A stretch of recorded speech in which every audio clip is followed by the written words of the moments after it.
اليوم راح نبدي أولى جلسات التشافي بتمرين كلش مختلف نطلع به الطاقة السلبية وكل صدمات الطفولة. قول أبو علي.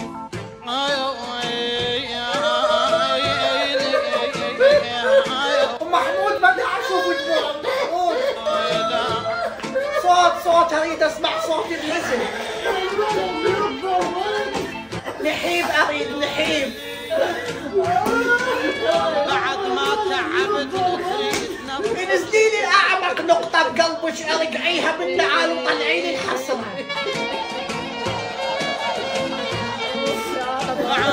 بعد عيني يا يابا بعد عيني. شوية شوية على خدودكم كمان. بعد ما تعبت تريد ام توفيق انت دافعة فلوس اشتراك لو لا؟ خلص من عمر وشرح